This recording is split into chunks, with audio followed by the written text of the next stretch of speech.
Welcome to the Juice Box with Juice Springsteen, covering the week that was in professional wrestling.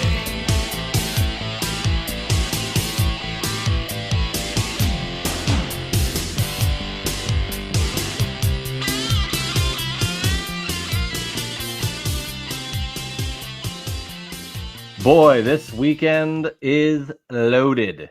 WWE, AEW, NXT. You can't forget the Juice Box, though. That's where the main event takes place. And it wouldn't be a Juice Box prediction show without the one, the only, Josh Isenberg. Welcome into the Juice Box, brother. We've got two WWE shows we're going to talk about all in one show. How are you, man? I'm doing good, Juice. How are you? You know, same old. Yeah.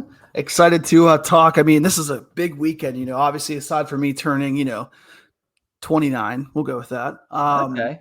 Yeah, shave off 8 years. We 29 have again.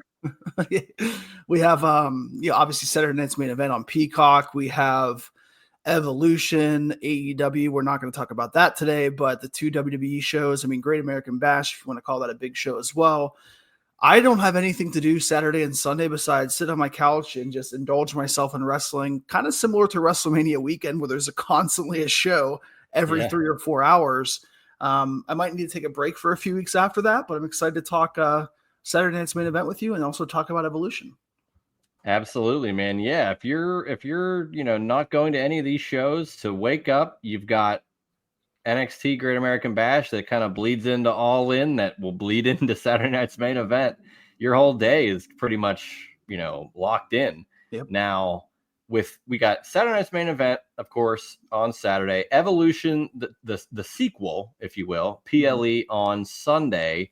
3 matches announced for Saturday night's main event and 7 currently for Evolution. This is being recorded before SmackDown, so we are maybe missing a match or two on either show, but what are you going to do? We both presume that there will be probably another match on Saturday night's main event, and we'll talk about that in a moment. But 3 matches already announced, and going back to the last few since its return last December, they've had at least 4 matches on every show, varying in length. So one would presume, especially with one of the matches already announced being a Goldberg match, which can't occupy more than 5 minutes, we will get another match, I'm sure. Josh, if you had to add a match for Saturday night's main event, Atlanta, Georgia, where would you find that match? Would you find it on SmackDown, Raw, title match? What do you got here? Do you dare add a women's match when you've got a whole women's PLE you could add it to? Yeah, I mean, we could add a women's United States Championship match, but I do think those women will be involved in the Battle Royal on Sunday. So as much as this doesn't sound completely appropriate, I think WWE can get away without the internet backlash of not having a women's match on Saturday because they have 8 or 7 or whatever it is on Sunday, Yeah. So I think, if anything, there's 2 choices. You could do, they're both on SmackDown. You could do something with Jacob Fatu, whether it's a U.S. title match or something with Solo Sikoa, whether it's a U.S. title match against Jacob Fatu or something where it's, Jacob Fatu and Jimmy Uso versus 2 members of Solo's group. Or you could do, if you really want to, I know they invested a lot of time in this on SmackDown last week as we were both in the crowd for it, something with the WWE Tag Team Championships with the Wyatt Six and potentially, whoever else wants to be involved in that match, because I do think they have so many tag teams there where you could get a 10 to 15 minute really good triple threat match, fatal 4-way. It's so hard because in 3 weeks you have 2 nights of SummerSlam. So again, we talked about this on the Juice Box prediction show before Night of Champions. There's such a small window, and they're obviously going to want to do as much as they can. They put their big names at Saturday night's main event with, obviously with Goldberg coming back, but also having, Seth Rollins versus LA Knight, Randy Orton and Drew McIntyre, which could main event any PLE anytime ever. But I would do something probably with the tag team division on SmackDown, or again, the Bloodline with Jacob and Jimmy potentially competing against them in a tag team match. And again, with 3 singles matches announced right now, I think a tag team match is probably the easiest decision to make. And I tend to agree. And I would, I'd wager something for a championship would have to kind of be added in, only because there's only one match for a title at the moment. If Braun Breaker and Bronson Reed didn't completely take out Sami Zayn, Jey Uso, they're just mowing people down. We could have had a tag match of sorts like we did, see a couple of weeks ago in person there at Raw. But seemingly they're going to probably wait to rejoin that by SummerSlam. And like you said, we're recording this July 8th. August 2nd and 3rd is 2 full nights of SummerSlam, which will be at least 6 matches a night. Yeah. So there's so much more to add. I tend to think it'll be a SmackDown tag match, for the titles. Maybe you get the Wyatt Six, Street Profits, and maybe you get DIY. I don't know. You could do a Fatal 4-Way. There's plenty you could do. Yeah. Something I also think could be done is, Evolution the next night has a battle royal for any world title match at Clash in Paris. God, I'm forgetting about that. That's the last 4 weeks after SummerSlam. Yeah, it'll be the last day of August. So the 31st of August is another PLE. And it's interesting because after that, I don't think there's anything in September, maybe a Saturday Night's Main Event, but the next show after that's October. So they'll space it out once we get there. But there's a world title opportunity for that Paris show for the women. And right now there's only 6 competitors. I'm sure, I think on NXT, as we're recording this on Tuesday, NXT is going to have some competitors announced tonight, but who knows who else could be involved. Why not have a maybe last chance shot, a little like a Fatal 4-Way or just something to earn a shot there, or maybe even just, you brought up the United States Championship for the women. Why couldn't there be a U.S. title match on this show? Sure. There's nothing that hasn't happened yet for Evolution. You could feasibly see that on Saturday Night's Main Event. So there's a lot of different options. I would wager to say, but with time folding in on itself as we're recording this, it's tough to predict without the knowledge of the future. But such is life here, right, Josh? Yes, sir. But the good thing is we have 3 matches that we can talk about at Saturday Night's Main Event, which all 3 are pretty big, heavy hitters with a lot of big names in WWE. So have a lot to talk about here over the next hour. That's right. And man, I didn't even realize this until I think they brought it up the other night, but this is the 40th Saturday Night's Main Event, which is pretty damn cool, especially considering they just hit 40 years of WrestleMania in 2024. So, I know Saturday Night's Main Event is maybe twice a year and they had some hiatuses, but they finally got to 40. So good for them. And hey, they're outrunning you. You're turning 29 again. So there it is. Yeah, there it is. Good on you. But 3 matches. 3 matches that could honestly main event most PLEs. I mean, even Rollins and LA Knight, you put a title maybe in there, and that could be something. Yep. But right now, Seth is the briefcase holder. So let's start off with Randy Orton versus Drew McIntyre. This came together as we were there in person. Raw, SmackDown, dual, taping. That you're taping Raw in general, but you're airing it live.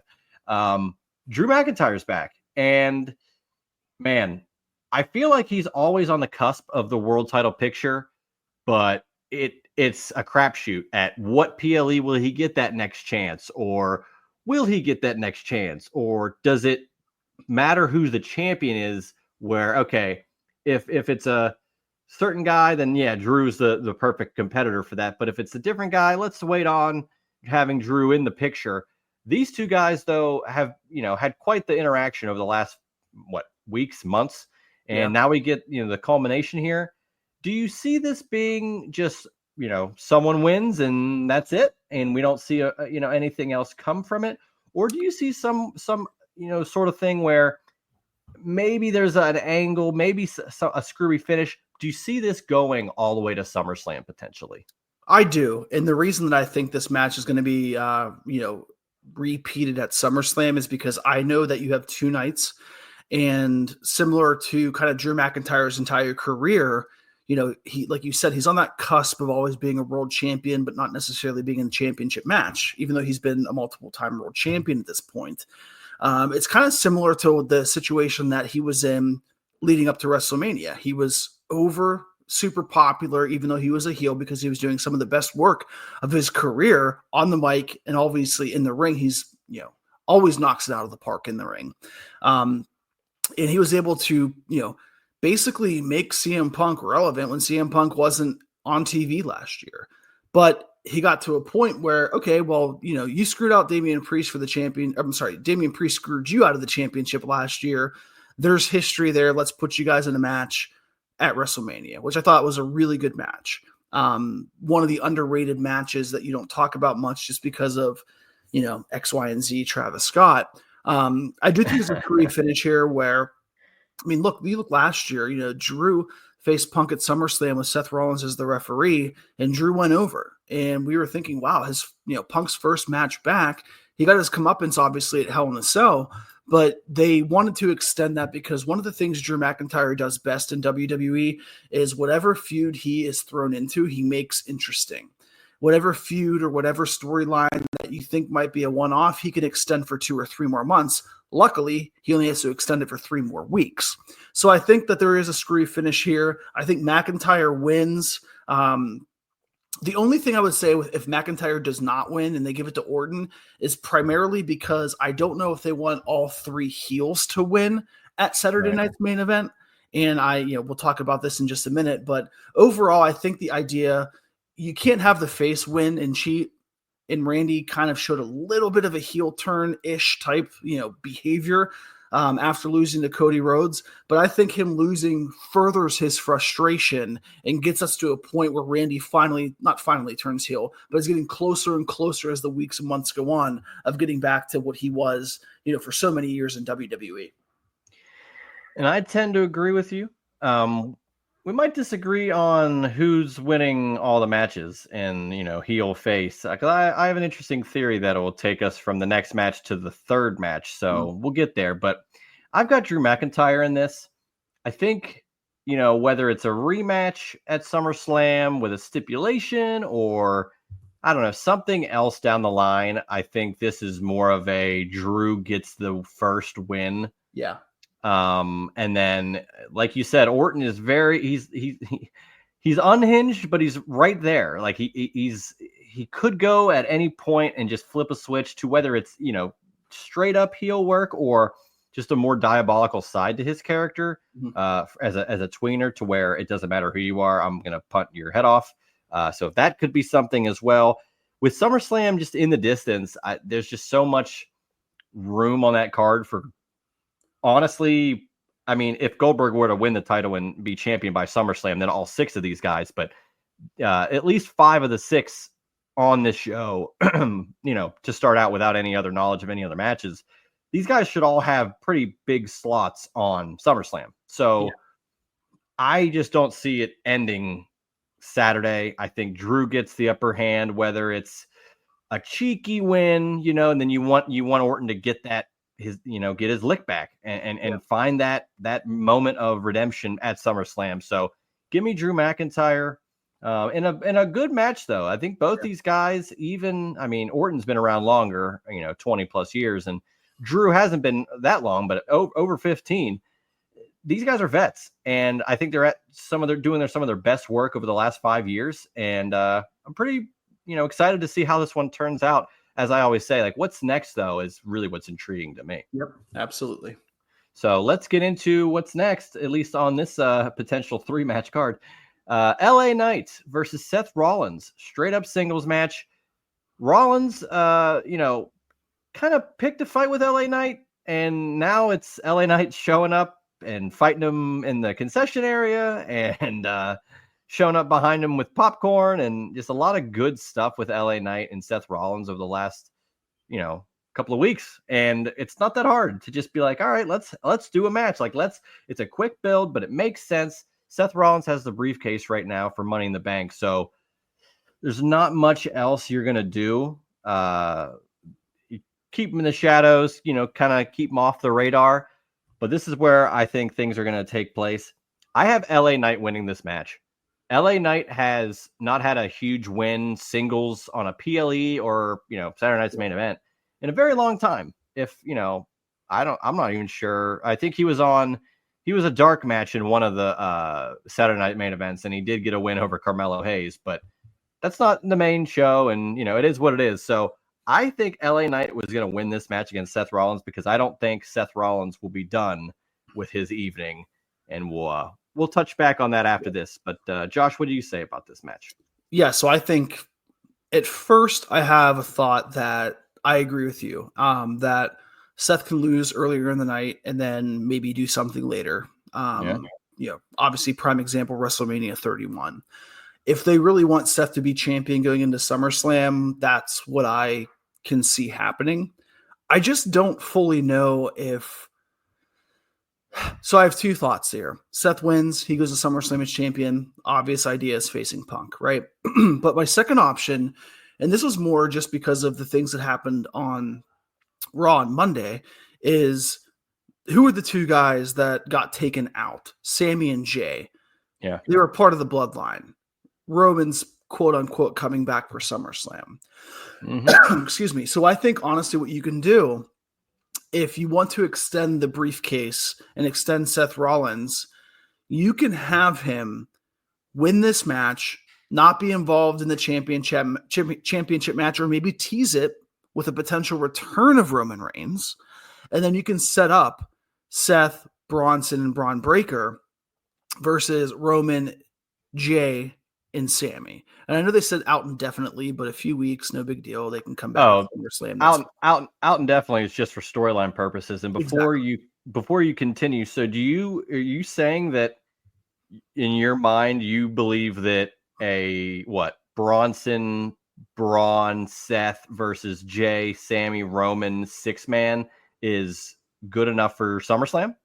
I wouldn't say it's good enough, but whenever from their eyes, you think they would follow through with that? Because I kind of think they'd just be like, let's pull the trigger on Seth Roman now. Although I think the title should be on the line for that.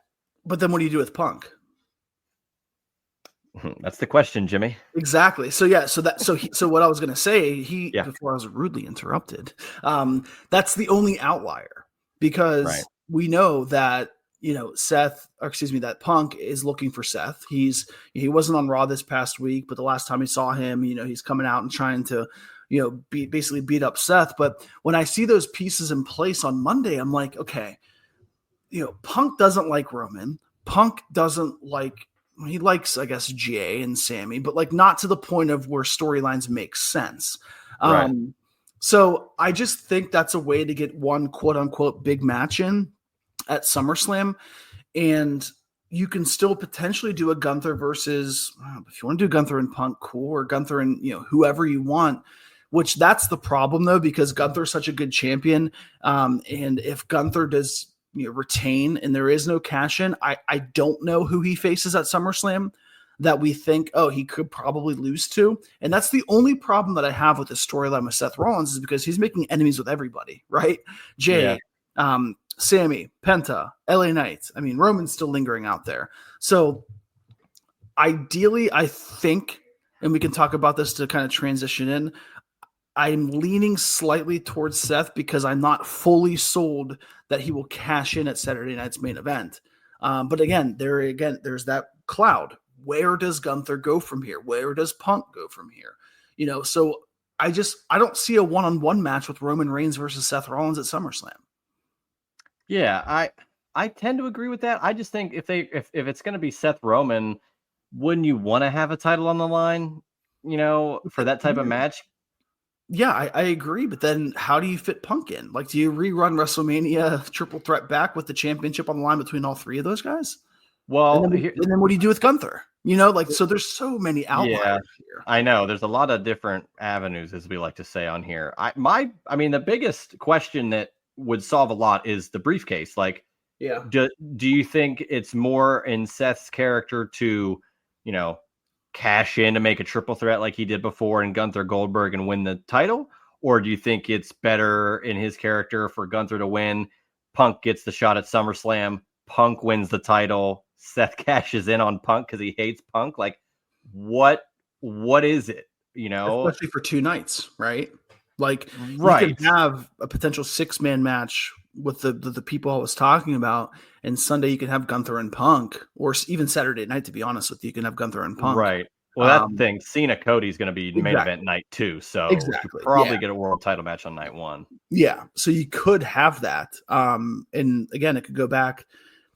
Man, it's tough because I can make a case for both. I can make a case for that, but as we transition, obviously, into the main event of what's going to be Saturday night's main event, if LA Knight wins, I think there is more of a chance that Seth cashes in.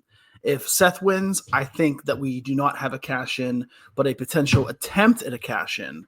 And then we go to Gunther and Goldberg. I'm going to say it here. I think Gunther retains, but I would not be surprised at all if Goldberg wins, followed by a Seth cash-in to set up an even bigger story at SummerSlam. It's just, and the only reason I'm saying that is because Seth's whole thing is we're looking towards the future. We're looking towards the future. Goldberg is not the future. He's closer to 60 than 50.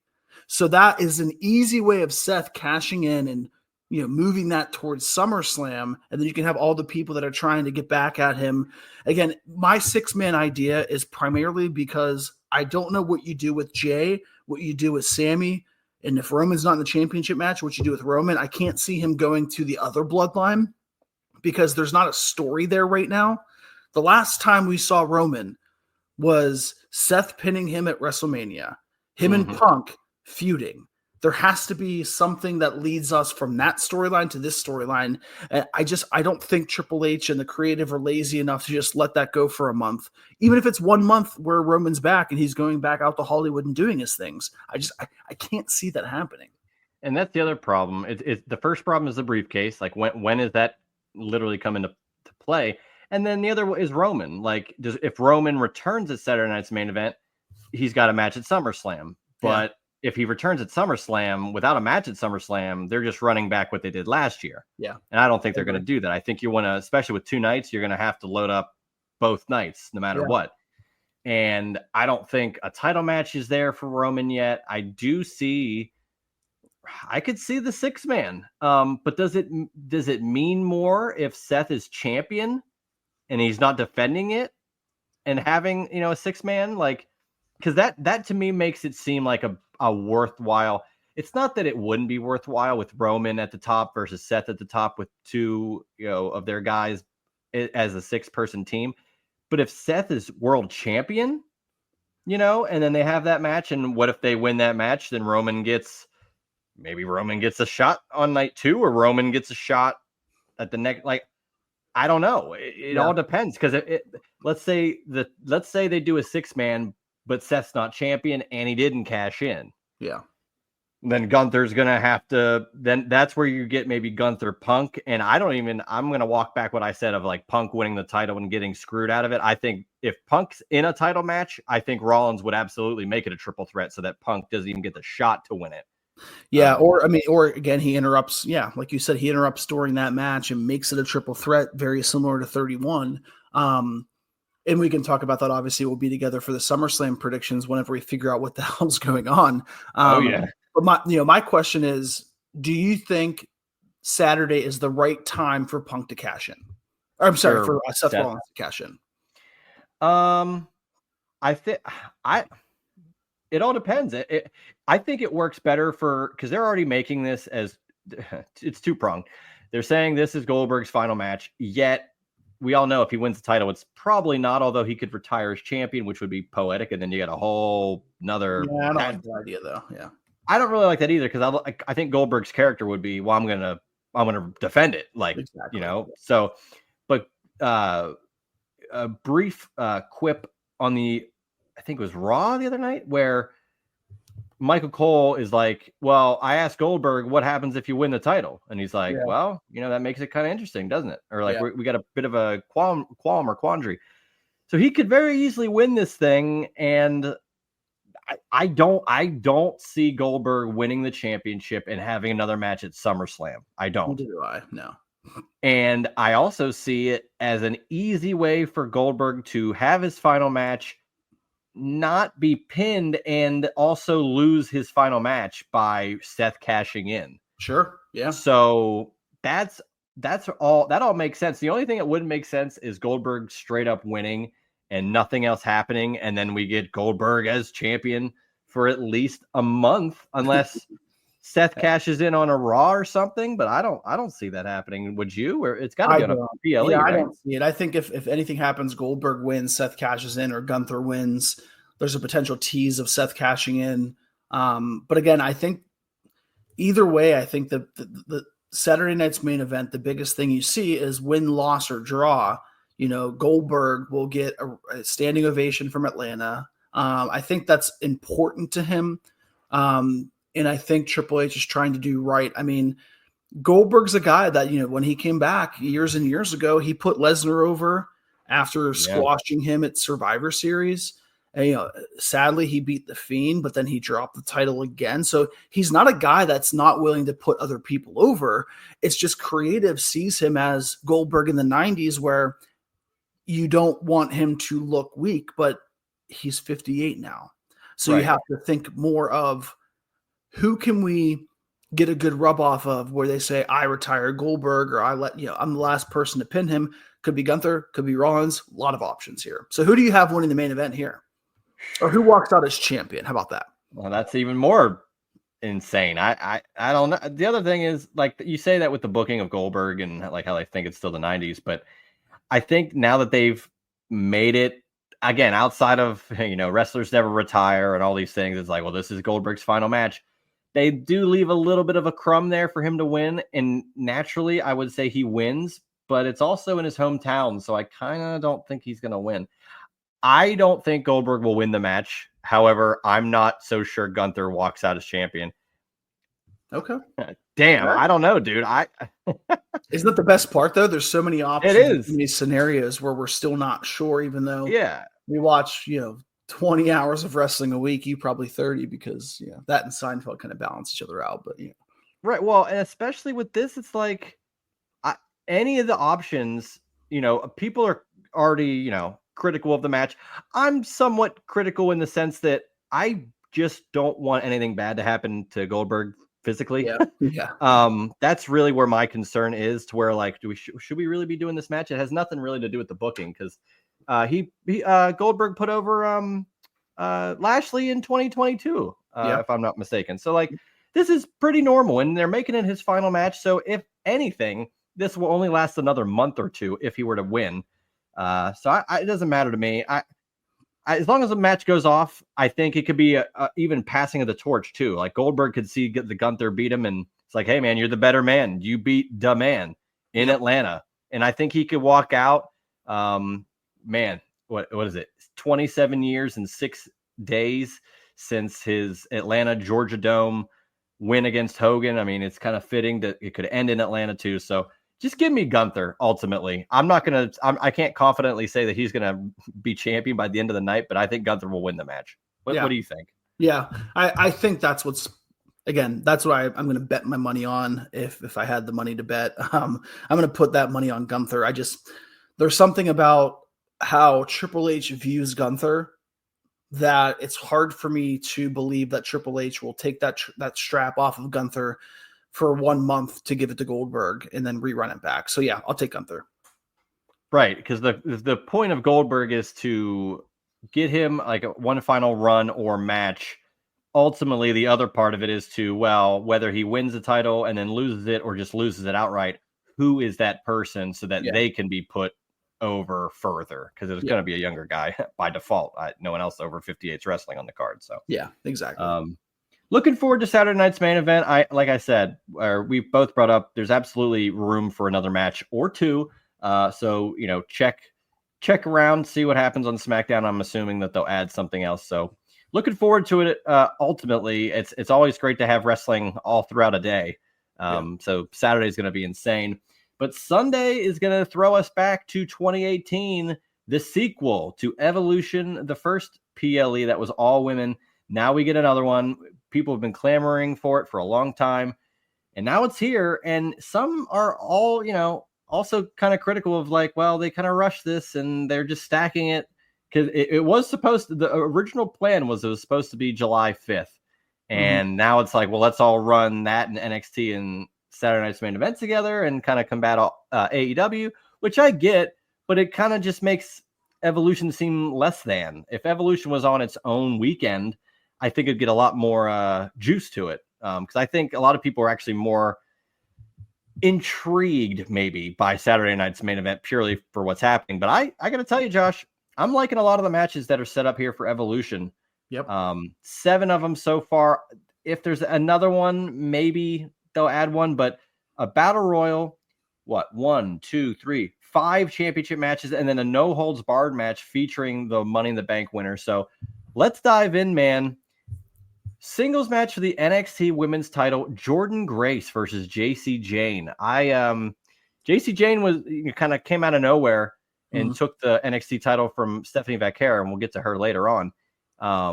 And she's had some moments in TNA recently that I have seen because I went to the TNA tapings here in Pittsburgh and she was there. It was pretty wild. Her and Trick Williams. It's crazy to see this NXT TNA connection. But Jordynne Grace, man, Big Mama Pump. She is the juggernaut. Yeah, she is so damn good.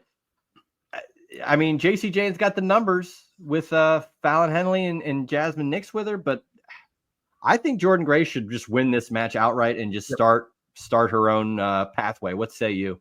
I agree. I'm going to take Jordynne Grace. It's amazing to me when I look back, a handful of years ago, the group of Toxic Attraction, and the only one left in WWE is JC Jane. She was easily the third behind Mandy Rose and Gigi Dolan, and they're both no longer with the company. Kudos to JC. I think she's good. I think she has a good look. I think she's pretty solid on the mic, but there's no way she should be NXT Women's Champion. And I think you put the title on her because Stephanie was called up, Julia was called up, and they needed a stopgap between giving Jordynne Grace the championship. And Jordynne has been somebody that's been appearing in 2 Royal Rumble matches. She's been kind of on that WWE radar for a while, and now this is her opportunity. And I think I wouldn't even hate if this opened the night. I don't think it will. But I do think that Jordynne Grace picks up the win here. I think she goes through all of Fatal Influence. I think both women on the outside try to interfere, but ultimately Jordynne is just head and shoulders stronger, more polished, and just a veteran, right? So I'm going to go Jordynne Grace at the win. Yeah, I tend to agree here. It's crazy just looking this up. Jordynne Grace is only 29. I know. That's insane to me. I mean, both these ladies are 29, but it seems like Jordynne Grace has been wrestling for damn near forever. Yeah. But I agree with you, man. I think this is her moment. As much as I kind of agree with you that JC Jane was like a stopgap, she beat Stephanie Vaquer, and that's nothing to sneeze at. So they definitely felt that it was worth her time and building her JC Jane as a character to not only beat Stephanie Vaquer, but now, potentially give the title and pass it on to Jordynne Grace. Yeah. And we'll see what happens with JC Jane after that. But I think Jordynne Grace should be the winner. Let's get into another match. And before we talk about this one, only because this could be, and a couple of them could be, what do you think should be the main event of this PLE? If I had to pick, it'd be Rhea versus Io. Okay. Because I know a lot of people have been saying that Bayley, Becky, and Lyra should be the main event. Yeah, that's the best story for sure. It's the best story, and how much we've been talking for a couple of months ever since the IC and US titles for the women have been introduced, that this run with Becky, now Lyra, and now you throw Bayley in, the women's IC title is getting such prominent time. If they if that match main events the show, it's pretty damn big for a quote mid-card title. No? Yeah, totally agree. If it doesn't main event the show, I want it to kick off the show. Okay. Yeah. I could see that too. Let's get into a match we brought up earlier, though, that you initially said. Women's world title, Rhea Ripley, Io Sky. This could be match of the night. There's a few that could be match of the night quite easily here. But these two, the story is there. And they've had some battles. But, man, is it Rhea Ripley's time to have the title again? Or do you think Io Sky retains and just continues on to SummerSlam. What say you? Because I find this is a toss-up. Yeah, it's a toss-up for me too. You know, Io, has been champion since January. Yeah. Retained at WrestleMania, which I think a lot of people were very happy about. I like Io a lot. I think she's fantastic in the ring. She actually does a really good job at her promos. Like, she doesn't try to overcompensate for her lack of, English, because I think she does do very well with it compared to other international stars that we've seen in the past. It's just hard for me to say this Evolution, PLE is going to not spotlight their biggest women's star since Charlotte Flair, and that's Rhea Ripley. So I'm going to go with Rhea Ripley in this match. Wow. So a new champion 2 in a row, Yep. Says Josh Isenberg. Oh, man. Again, we always do this. What's next? With SummerSlam coming up, it's conceivable that, wow, a lot of these women are going to be on that card for SummerSlam. And I wonder what that means, what that would look like. Yeah. Wow. Because let's say Rhea doesn't win this match, what would she do at SummerSlam? Because the unfortunate part is Liv Morgan. That's the unfortunate part, yeah, because she was really the straw that stirs the drink, right? Like, she was that person that you can throw her into any storyline, and it's immediately interesting. It's immediately important. They could run it back. They could run it back somehow. I think people would be okay with it running it back. I don't know. I'm not sure because, obviously we'll talk about the Battle Royal here in just a minute, which is going to be 4 weeks after that in Paris. Yeah. I think, they're giving the women, they're going to have matches at SummerSlam. Don't be surprised if the SummerSlam storylines are not as intricate. The Evolution ones haven't been super either, aside from maybe one or two. Right. But again, I think no matter what storyline Rhea Ripley is in, she can make it based on who she is and kind of the time that she's put in to evolving herself to the absolute superstar that she is. And that's really why I think that you give her the title here. She goes to SummerSlam, a potential rematch with Io. Hell, you could have somebody come up again, like an Asuka, or you can have whomever you think. But overall, it's easier for Rhea to make a 3-4 week story or match interesting than Io Sky, and that's not a hit on Io. It's just Rhea's on a different level than everybody else. Yeah, I can't disagree with that, but I'm going to really do some long-term. By long-term, I mean just the Clash in Paris. Whenever we get to that, whoever wins that, whoever I choose to win that Battle Royal, I think would be a great opponent against Rhea Ripley. And I think Rhea Ripley should also not get her redemption until SummerSlam, because last year at SummerSlam is when it all fell apart. So I think Io Sky will win this match. And I'm not sure if they run it back just immediately one-on-one, or if you get a multi-woman match at SummerSlam. But I think Rhea Ripley will end up winning that match at SummerSlam for the women's title to kind of be like a full circle. Everything got ruined at SummerSlam last year in Cleveland. SummerSlam, yeah. Yeah, so maybe she can come back and do that, because I think if she's champion going into Clash in Paris, that leaves a lot on the table for potential opponents. So yeah. I like that we differ. Look at us. Good point. Look at us. Fatal 4-way tag team match for the women's tag titles. Raquel Rodriguez and Roxanne Perez. Formerly, now it's officially the Judgment Day. Roxanne officially being a part of that now, and of course Liv Morgan not being involved is unfortunate. Versus Charlotte Flair and Alexa Bliss, which is a fun tag team. Soruka and Zarya. Is it Zarya? Zaria, come on. Oh, Zarya, excuse me. I I was raised on the show Daria, and I should have just picked up on that, to be honest with you. And the Kabuki Warriors, Asuka and Kairi Sane. Yeah, this is interesting. I'm just gonna say I think Charlotte Flair and Alexa Bliss win this match. I think it's a very fun, unique tag team that they've put together, and I know Charlotte Flair is more often than not a traditional singles wrestler. But as Becky's doing, and now Bayley's doing with the IC title, let's give Charlotte and Alexa Bliss, two of the greatest women's wrestlers of this generation, let's give them a little side quest. Let's have them make the tag titles more important. I'm not saying they're not important, but you put them on Charlotte and Alexa Bliss, who've had how many title reigns combined. Let's have them get a run. So I'm picking Charlotte and Alexa Bliss, who randomly got paired together as the winners of this match and new tag team champions. I agree 100%. The biggest word that you said there that stuck out to me was important. How do you elevate these championships? How do you make them feel important? Well, how about the greatest women's wrestler of all time and one of the most unique characters and great personalities in Alexa Bliss? I think there's so much more storyline potential if you want to make these women's tag team champions interesting.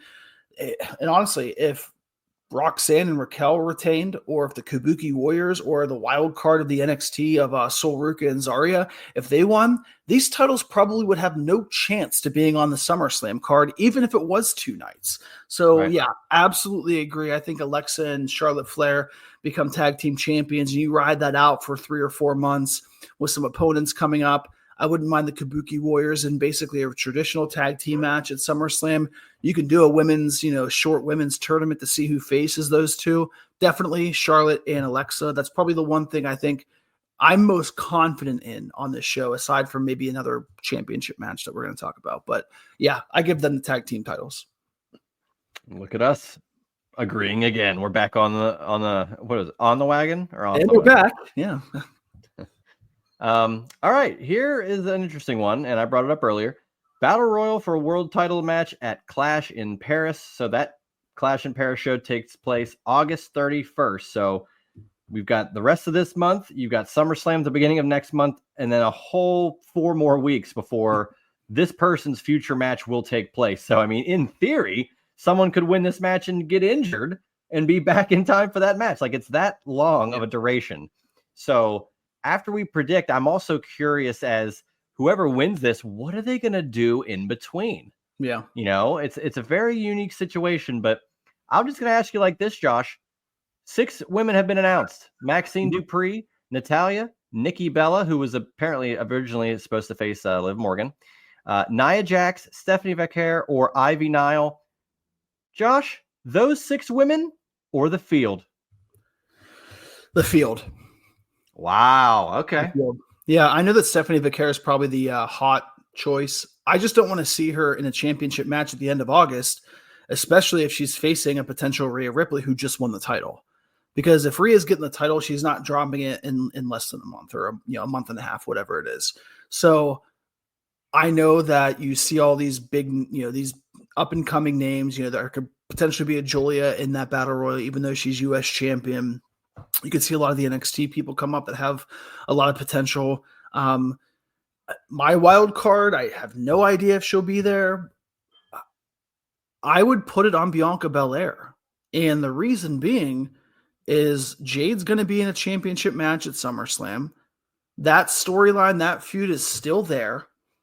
You don't need Bianca to potentially be involved in a match at SummerSlam because, again, 4 weeks later, she's going to compete for the champion. So there's the intrigue of, oh, well, what if Jade wins the championship at SummerSlam? Or what if Naomi cashes in? Or what the situation is. So I'm going to take Bianca Belair, or, to answer your question more accurately, the field.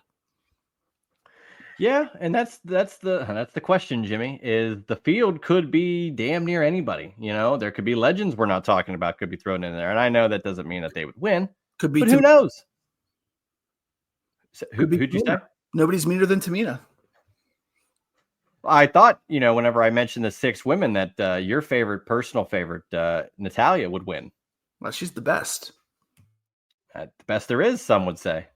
Very few. Well, I know that you already brought it up as the favorite, and it doesn't work for your scenario of Rhea Ripley winning at Evolution. So in my personal PLE of Evolution, Io Sky wins the women's world title. Rhea Ripley does not get another chance until SummerSlam, where she does win, and at Clash in Paris, she will take on Stephanie Vaquer. So I think Stephanie Vaquer wins this thing. I'm curious to see who else is in it. Man, if Julie is in it too, like there's so many. The amount of women that could be in this thing. It's practically a Royal Rumble. How many do you think are going to be involved? 20?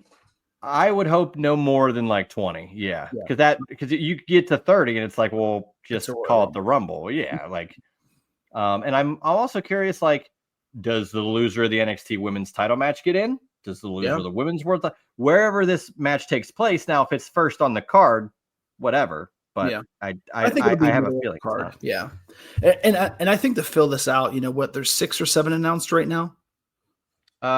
Women, yeah, 6, 6 announced. Yeah. So I mean, realistically thinking, if there's no U.S. Championship match here, you have Julia, you have Chelsea Green, you probably have the other 2 members of the Secret Harvest. There's 10 right there.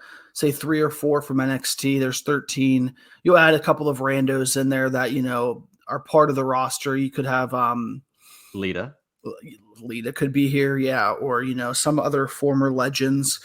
I think realistically, if there's 20, I'd be happy with 4 or 5 legends, and then the 6 announced, and then the other 8 or 9, whatever it is, that are part of the roster, just to fill it out. I just don't want to see 10 legends come out, because then you're like, okay, 50% of this is probably not ever going to happen. You know what I mean? So, and I think that would have happened the last time they had Evolution, because even in 2018, it wasn't as loaded as it is now. The roster. Yep, exactly.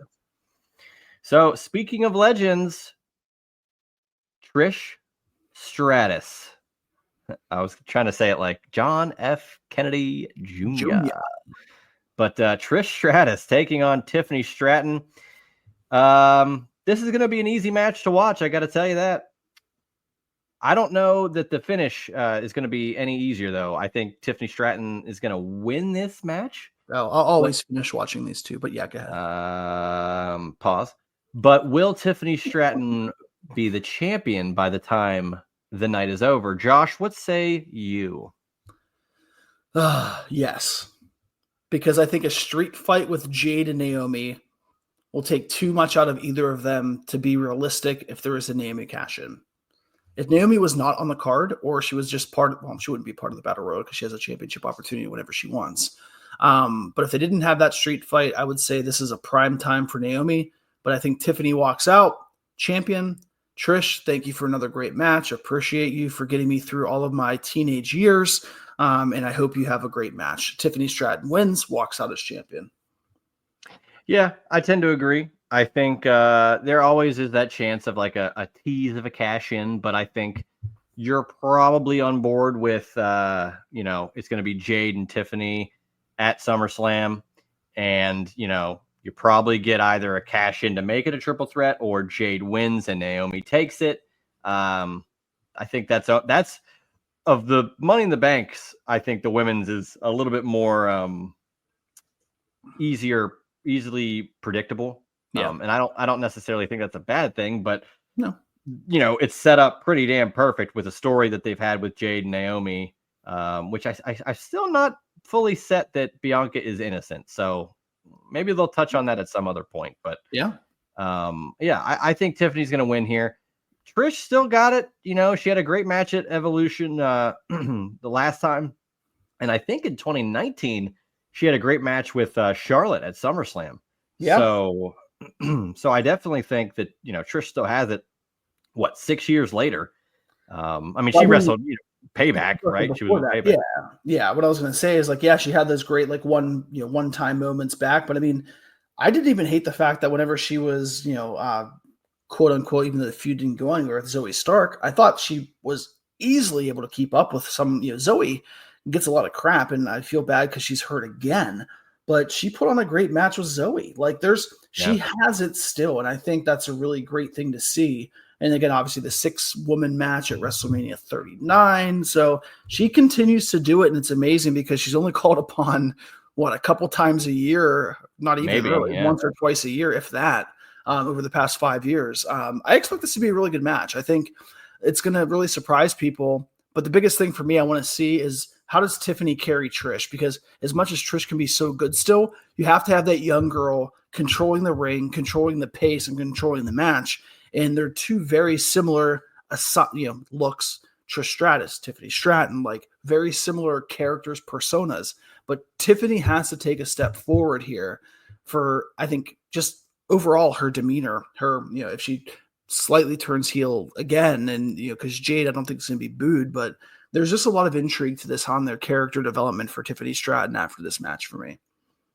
Right, and I thought you were going to say the best part about this match was trying to guess what type of outfits either woman is going to wear, because you love That's you me. love pro wrestling gear talk, I sure so. do. But But they're both yeah, going to look like wonderful, beautiful ladies. There it is. in regards to what Trish wore at Raw that we were in attendance for in the well, I guess it was SmackDown, but in the immaculate words of Conrad Thompson, roll tide. So yeah, look, I think it's gonna be a good match, and it's gonna be like a little. I mean, Trish isn't gonna retire yet, but although I mean she's already in the Hall of Fame, but like this is a passing of the torch. Like this is another wrestler that's coming through, and I think it'll help Tiffany grow by getting a win over Trish. So looking forward to seeing how they mesh together. And let's get right into the other match we talked about. No holds barred. Jade Cargill, Naomi. If things pan out like I think they will by SummerSlam with the cash in and Jade's match and all that, I think that the smart money here is for Jade to win this match. She gets momentum all the way up until, she gets her title match, even wins the title. But Naomi, who, if that all played out, would have lost this match, is pissed off. That's when she's going to cash in to screw Jade out of the title. So what do you think, Jade, Naomi? No holds barred? Do we see any interference? How do you see this one unfolding? I think Jade wins clean in a street fight. I don't think there's outside interference. And then I don't think you see Naomi until SummerSlam. I think that's the play. You have Jade and Naomi go through a, quote, street fight, have it be brutal, and you give Naomi 3 or 4 weeks off and say, hey, we'll see you at SummerSlam, and that's when she gets her revenge. So very simple for me, very easy for me. I think that's exactly what's going to happen. I think Jade wins, puts her through a table or whatever shenanigans that you want to say with a street fight. And that's it. All right. Yeah, I'm looking forward to this match too. This has probably got the most story in it outside of the match we're going to talk about here that, very well could be the main event. It's a triple threat match for the WWE Women's Intercontinental Championship. I kind of love that this title is, as we've discussed over the last couple of months, Josh. Well, you got, you got Lyra to win, and now you got Becky coming back, and it elevates the title, and now Bayley's involved, and now this title could be in the main event of the second ever all-women's show. Like, they really, and we talked about that with the women's title, or the women's tag title with Charlotte and Alexa Bliss. They are really elevating the IC women's title with who they're putting in here. Yeah. And I also love that it never, ever comes off like a demotion for Bayley or Becky. Like, they are so damn serious about winning this title because it adds to their lineage and their records and their stats. So I'm hyped for this match. I think all three are going to bring it all. I'm kind of confused as to who wins because Bayley's kind of the wild card here. I think we both brought up maybe you get Lyra and Becky, we get that third match, but now we get a triple threat. I kind of want Bayley to just win this match. I would love Bayley to walk out of here as women's IC champion because I think it gives you a chance for a Lyra rematch or a Becky rematch. Plenty of opportunity with a new champion like Bayley. And I just think it's time for her to kind of get a little bit back, get a little bit more juice back. So I say Bayley. What say you? Yeah, I'm going to say Bayley as well. I think, I'm in the same boat as you where I want to see Bayley win the Intercontinental Championship because after she dropped the title last year, or after WrestleMania 40, I guess, at SummerSlam against Nia Jax, she's been floating around. And she's somebody that was on Raw, SmackDown, NXT. She was all over the place. And I think for this, I don't know if Becky will potentially go away for a few months. But we've seen Becky and Lyra. We haven't seen really Bayley and Lyra. So I could see them running that back at SummerSlam. I don't know if, again, I don't know Becky's schedule. I don't know if she's going to be involved. But the thing with Becky is, and this is no discredit to either of those, Becky could easily insert herself in some other feud where she can elevate somebody else again. And I think that's what Becky has done, even though, I'll be honest, I'm more of a Bayley fan than Becky. I always have been. But there's no doubt the star power of Becky is just a little bit brighter than Bayley. So if Becky goes to another storyline, another feud at SummerSlam, that elevates it, and you can still have Bayley versus Lyra. I mean, hell, I would love the fact if Bayley won, and maybe Becky just takes a back seat. I mean, we saw last year that her husband was a referee. What's a great wild card? Becky Lynch, one of her former friends from Ireland or whatever, or her, I guess, Lyra's role model, and then obviously the role model of WWE and Bayley, and have Becky in the middle. What's she going to do? So there's a lot of intricacies here, but I'm going to agree with you, and I think Bayley wins, and we get our third ever Intercontinental Champion. I like that as well. I like that you're kind of looking ahead. Maybe Becky could take the back seat and maybe be a ref, but just I also think that, what do we talk about with that Battle Royal? Whoever wins that thing has a match August 31st. Yeah. So you could easily have Becky be like, hey, you don't deserve that. I deserve that. I agree. So if this match is first, I'm going to say if this match was first, you can have the other two enter that Battle Royal, and one of them could potentially win. That too. I think that's very key. Of course, what'll happen because we're talking about it. The Battle Royal will be first, and none of the other women will be in it. But yeah, that normally is how it goes, and none of the cash-ins will happen, and it'll just be such a great, perfect juice box over night. So we'll find out. It'll be exciting. Yeah, man, it'll be very exciting. I think Bayley is the move. When you said it was SummerSlam, right, where she lost to Nia. Yeah, SummerSlam last year. Yep. She was Queen of the Ring and beat Bayley for it. So, yeah, maybe it's time for that to kind of come back around and Bayley get back into the fray, as it were. And I love your idea as Becky being the ref. I think I almost wouldn't be shocked if they're like, well, what do we do? We got these three characters and like big show coming up, and yep. I don't know, Becky, Seth did this. Well, you think you could do it? She might have even suggested something like that. I could absolutely see them kind of working and playing off that, being like, well, how fun would it be? Like, hey, you got to be a referee. Can I be a referee? Like, I think I could do it better than you. Yep. So keep her involved without keeping her in a high profile match. A prenup. I make more money than you do. I sell more merch than you do, Seth. So yeah, overall, Josh, thoughts on Saturday night's main event and then Evolution as a whole before we sign off? Yeah, as much as I think Evolution, people were talking about not having a huge build, and I think the Nikki Bella thing derailed a few things, which is fine. We're getting an all-women's pay-per-view again, PLE again, which I think is great. You're going to see a lot of these women in their roster from NXT to SmackDown to Raw, second to none. So I'm excited to see some of these women get, more than 6 or 7 minutes potentially on a stacked card with all the men. I think that's really what I enjoyed most about the first Evolution is we had just more stories and more women and more involvement in that. So I'm excited for that. And for Saturday night's main event, with the 3 matches announced, with, again, the opportunity that there's so many different avenues they could go to lead us to SummerSlam. Intrigue. I'm intrigued by both shows. Night of Champions, I think we were both excited for it because, the big matches of Randy and Cody and the big match of Punk and Cena. I think we kind of knew what was going to happen. This weekend, I don't know what's going to happen, and I love that. So, yeah, I'm excited for it.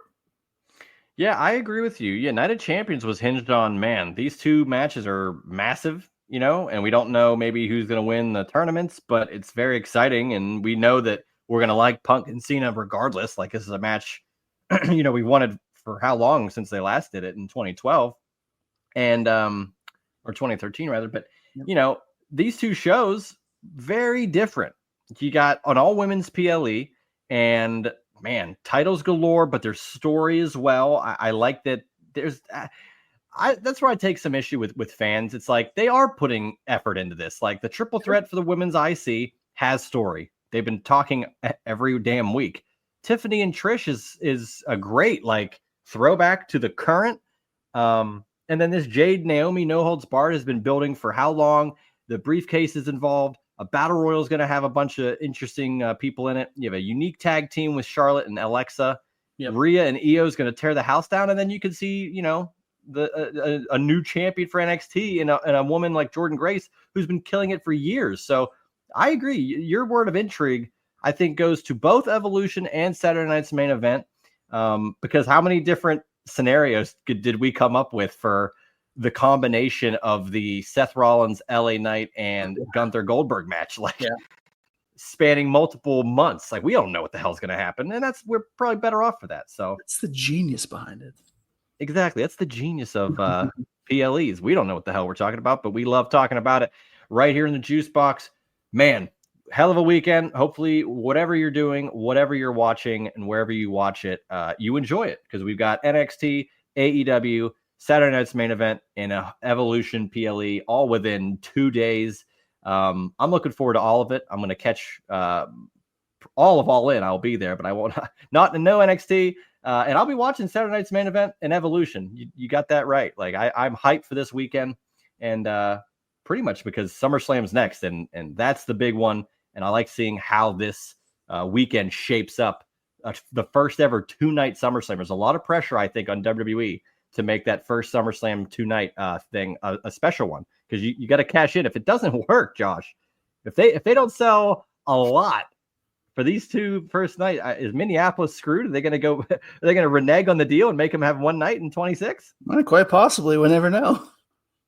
that'd be so very Minneapolis to get that, because they thought they'd get Mania for years, and now they initially said SummerSlam 26 was the first 2-night SummerSlam, and not only did they cut that out, but what if the first 2-night SummerSlam sucks and they get it?